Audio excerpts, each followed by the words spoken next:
All right, YouTube, what is going on? We've got a light here today from RovyVon. This is the new Angel Eyes E8, and they have a bunch of different series in the Angel Eyes. I was really intrigued by these lights because, first of all, I'm a big RovyVon fan. I have their A8, I believe it's called, keychain light. Right here. That I will usually have on a keychain. Sometimes I carry it as an EDC with a pocket clip. But they make fantastic little lights. But one issue that a lot of the flashlight enthusiasts have with lights such as these is that they do not have a replaceable battery, right? They're rechargeable, USB-C, that's great. Once the cell is dead, you have a dead light, you have a worthless, it's worth nothing, right? It doesn't do anything. So, when you're seeing that a lot more, I did a video recently on flat lights, like the Nightcore EDC27. I've got the EDC25 coming into a comparison of the two. But RovyVon has done something unique and interesting, and I think innovative, where they've solved this issue. So what they're doing is they're allowing you to use a separate battery as an alternate power source. So if you just kind of twist that a little bit, flip this little guy up, you can see I've got a 10440 battery in here. It'll also take a standard AAA.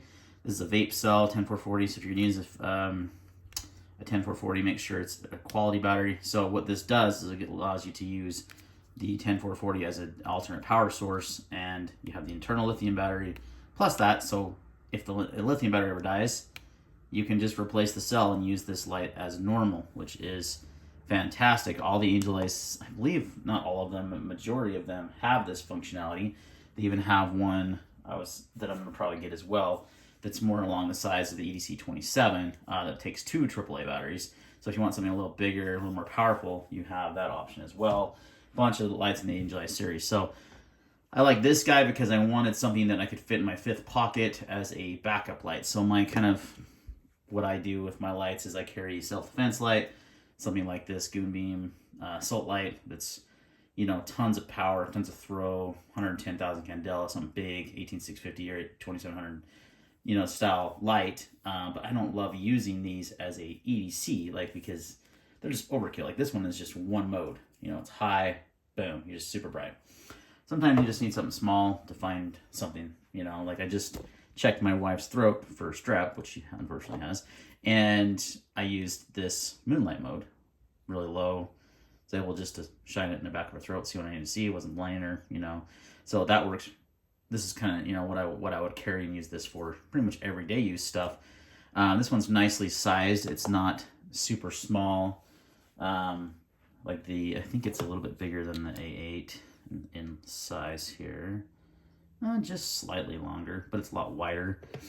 And you have the similar functionality between these two lights, actually. They're really similar. So you have your primary light, and then this one has these side LEDs, and it has UV light. And this has exactly the same. So if I double click, if I click 4 times here, that turns on the UV, as you can see there. If I just click once, it turns on a white light, and you can cycle through different modes there. Double click is red. So you have red flashing, you have strobe, like a SOS, and you have UV, plus you have your standard white light here in the front. Now, if you momentary it on, let's turn it off. If I do momentary, it comes on high.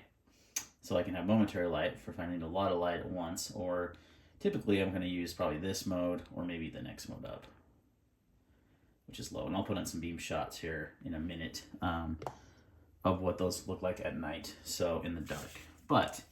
So I think the main reason why I wanted to cover this light was because of its innovation of not only being USB-C chargeable, but also having the backup battery option. And you have little LEDs up here that indicate.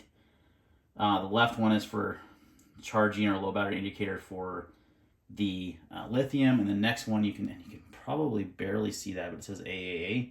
That'll tell you your battery level for that. So very cool, very innovative, and I think have solved a lot of the issues that people were going to have with these style of lights.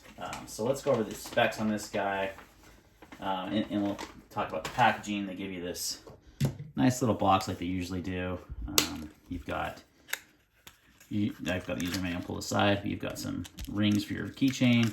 Also comes with a pocket clip, which I do have on there. just in case. And I don't usually use it. I just drop it in my 5th coin pocket. But I will use this, like, I've got it oriented so I could put on a hat if needed to use as a headlamp. So love that feature. Very cool. So pretty awesome features, guys. Now let's talk about the performance. So they have 2 different options on this light. They have the 6500K cool white, and then they have the 4000K warm white, high CRA, 95 CRA. This one is the 6500K. This is what they sent me. So I would have preferred, and I should have specified that, the 4000K, but that's okay. So your moonlight mode is 0.5 lumens, your low mode is 10, medium is 100, and your high is 700 lumens. The 700 lumens will last for 3 minutes, and then it'll start to step down to the medium, which is your 100 lumens, then your low, and you're gonna get a ton of runtime off that. You're getting 2 hours of runtime on medium, 14 hours on low, and 62 hours on moonlight. So then you have your side light specs, which is low, 0.5. Again, you have moonlight on the side light as well as 60 lumens high. Red is 5 lumens and 50 lumens, and then your UV doesn't really specify, but that'll last for 4 hours. So really, really cool little light. Let's go ahead and roll in those beam shots.